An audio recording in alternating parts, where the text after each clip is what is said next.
welcome to this week's show. Now this week on the show we're going to do a little bit more viewer email because we got asked an email why it is that I never use a remote line on my personal paintball gun, and in fact why most tournament players don't use remote lines. Well, that's not necessarily the case, because back in the day the remote line was the thing to have on your tournament paintball gun. But it's kind of fallen out of favor recently, and let me kind of show you why. Man, it is just hella bright out here, man. Oh, big evil ball in the sky. Oh, man. I'm gonna have burned retinas by the end of the day, I know it. Alright. Before we actually start diving into this, let me give you a definition of what a remote line is. A remote line, or running remote, is when you have a hose that leads to a tank on your side or on your back in your harness, and the hose plugs directly into the ASA of your paintball gun. Now, all of my old remote lines are for CO2 only, so they won't really work with my EMAG, so I dug out my old auto-cocker just for you guys. The sad part is that I haven't picked this stuff up in years, so I think all the seals are pretty much blown on these things. So I'm not even going to try to play with these, because, man, it might actually be more dangerous to me than anything else. Just for you guys.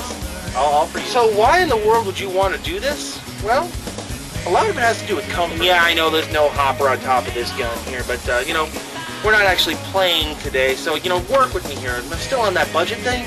Yeah, the main advantage to running with a remote line on your hip, or even better on the middle of your back, is weight distribution. Because I'll be the first one to admit that this is a lot heavier to run than this. Running remote was kind of the thing to do back in the day because, well, we had to use really large air tanks to run our blowback semis way back when. So let my age show again, I know it. So you can whip from side to side without any real problems. Okay, yeah, I know it's really silly to be demoing that without a hopper on there. I forgot to grab one this morning, okay?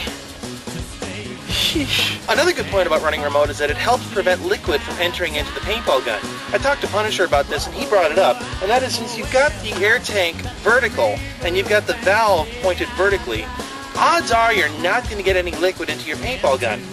And as far as like getting liquid down the hose and so on and so forth, it kind of minimizes the possibility. Now, there is not really going to be any other advantage to that. I mean, you're not exactly going to get an expansion chamber out of this entire thing unless you've got maybe 9-10 feet of hose here. But don't worry about expansion chambers, that's all fluff too. You know, I'm going to get in so much trouble for saying that. What do you mean expansion chambers are fluff? Yeah. Okay, so if those are your major benefits, then what's the downside? I mean, why doesn't everybody run with a remote line? Well, honestly, because a lot can happen.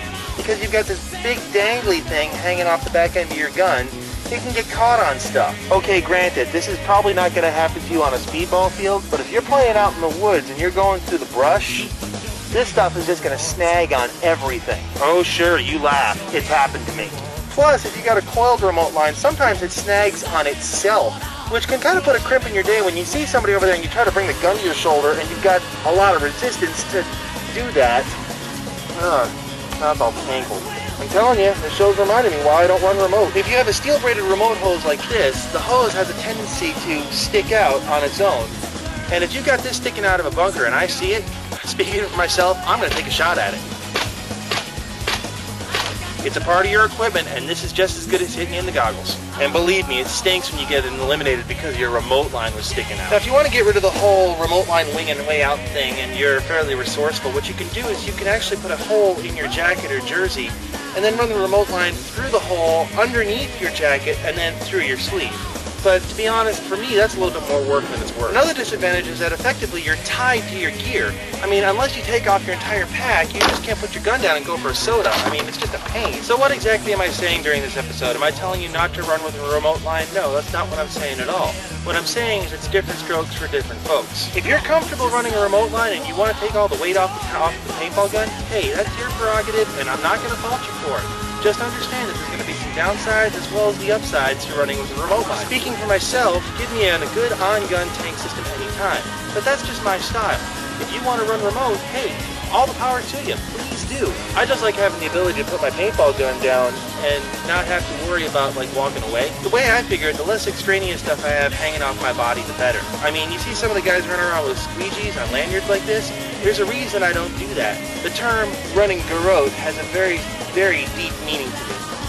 And I think I'm going to leave it at that.